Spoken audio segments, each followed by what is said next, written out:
Hello, it's I Just Fox Made. Welcome to my channel. You can tell I am so excited. I'm so excited to be dropping this particular tutorial. If this is your first time stopping by, you are welcome. And if you're a returning subscriber, thank you so much.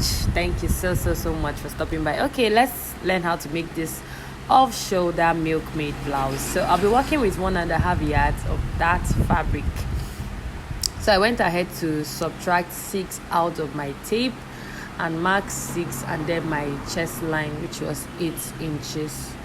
Okay, and if you are finding it difficult to create a basic bodice pattern, please check one of my previous videos. You would find something there, something interesting. Okay, so after doing that, I went ahead to mark 6 off.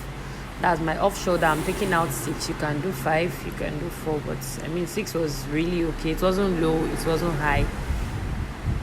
So I went ahead and took 6 off. I went down by my waist inches, which was 17 inches, and then the total length for this blouse I used 25 inches. Okay, so when all of that is done, you just go ahead and draw your straight line across this measurement. Okay,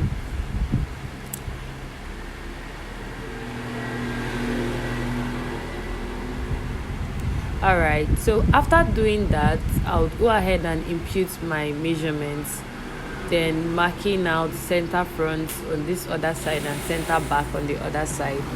So that's my bust, which is 38.5 divided by 4 was what I fixed in there.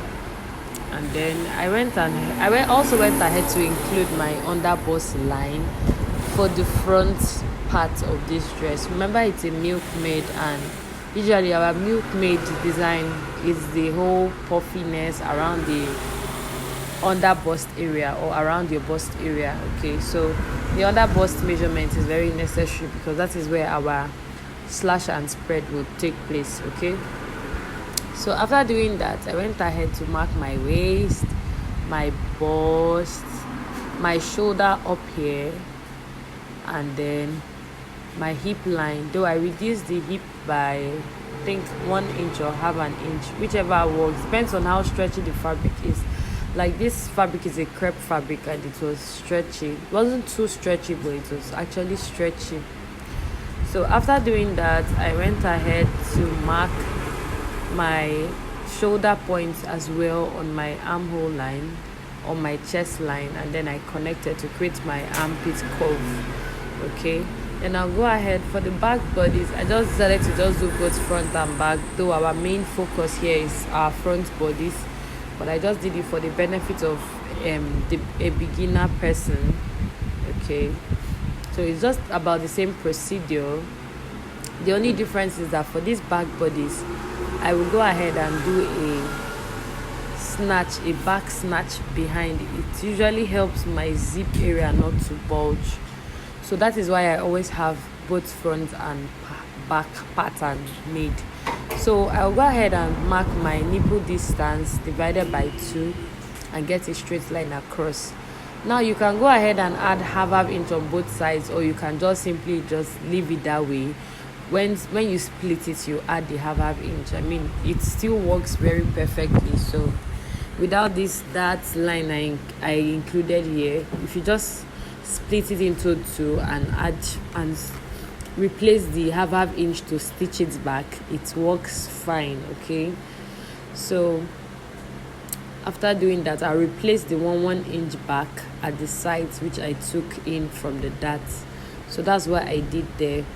Okay, then when I'm done with that, I'll simply go ahead and cut because our pattern is ready.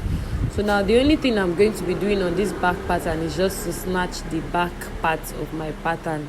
Remember that it's just to reduce the zip bulge at the back. Okay, so you can decide to reduce the zip bulge. You can just simply come in from your waistline by 1 inch. Okay, or you can work with this method, so whichever works for you. but I usually measure my client's nape length, that's the nape to the waist. So it helps me use the accurate back length for their clothes. Okay, so then I'll go ahead and cut the front part of my bodice or my blouse, and then I'll label center, front, and the sides. Now you notice that I cut from the underbust down, and then I left from the underbust up. That's because we're doing a milkmaid, okay? And then the whole idea of the milkmaid design is to have that puffy nature around the bust area with a rope, like a rope dragging, a rope you can tie in the front, a rope like a drawstring. Yes, that's the word. Okay, so after doing that, I just slashed and spread, and then after slashing and spread, I used 2.5 inches allowance. So I gave that 2.5 inches gap for my fullness. Okay, so I gave that 2.5 inches gap for my fullness, and now here this is what it looks like. So now I'll not be working with the pieces. I've transferred it to this main block here. So this is what I'll be using now. When I'm done, I'll cut it out and I'll be working with the main block as my new center front. That's for the upper bodies, from the under bust up.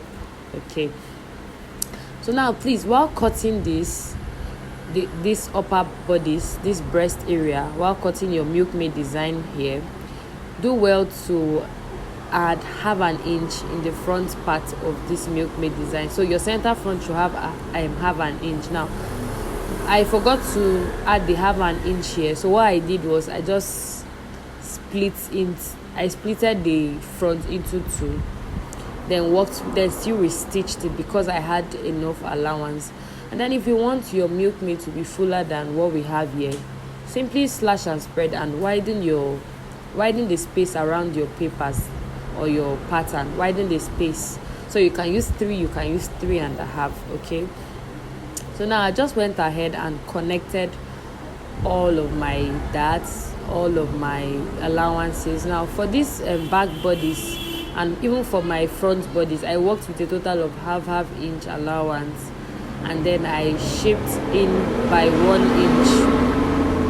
Okay, remember I said that the fabric was a bit stretchy, so and I needed the blouse to be fitted around the waist and around the body, around my tummy area. So what I simply did was to add half inch allowance, then sew in 1 inch allowance. Okay, so now if you're working with a fabric that's maybe like an Ankara fabric, so you add your 1 inch allowance or your half inch allowance, and then you sew in only that half inch allowance here. So this is what it looks like.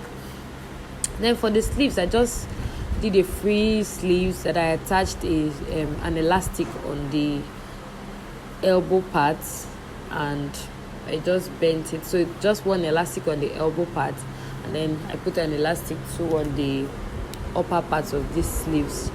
Then for your drawstring, you can use 18 inches length by maybe half an inch or 1 inch. That depends on how thin you want your drawstring in front of your milkmaid blouse to look like. Okay, so now this is me going ahead to close up. Remember I told you that I'm going to split this milkmaid upper parts. Okay, but first of all, I'm joining my front darts together. Now note that the back did not have a dart. My back did not have a dart. I didn't put a dart on the back, but I just snatched the back. Okay, but you can put that on the back of your own dress. Okay, so I went ahead to draw my gathers on my milkmaid. So the gathers works perfectly for me. So after drawing the gathers, that was when I realized I was supposed to have an opening in the front. So that's why I said do well to have an opening in the front. So after getting my opening in the front, I went ahead to close it up with my sewing machine. So I left about 3 inches out. Remember, we're going to still bend in, hem in the upper part. So I was sure to leave about 3 inches off. Okay, so from that 3 inches, we would have like 1.5 inch for the hemming parts, where we'll put our drawstring, and then for the remaining 1.5 inch it will just be that little opening effect we will have in front. Okay, so now this is what it looks like. I went ahead to join the back to the front, and the last thing I'm going to do here is join my milkmaid drawstrings. So I'll go ahead and fix it in. Now there are two methods you can do. You can either bend it in, then when you are done use an office pin or a pin and then pass in your ropes into it, or you can either stitch the end parts and then sew down your ropes into it. So those two methods work really fine. Okay, so now this is what it already looks like after passing in my drawstrings. Okay, and here's the finished look. Okay, so I hope this video was educational. I hope it was helpful. Bye. Thank you for watching. Bye.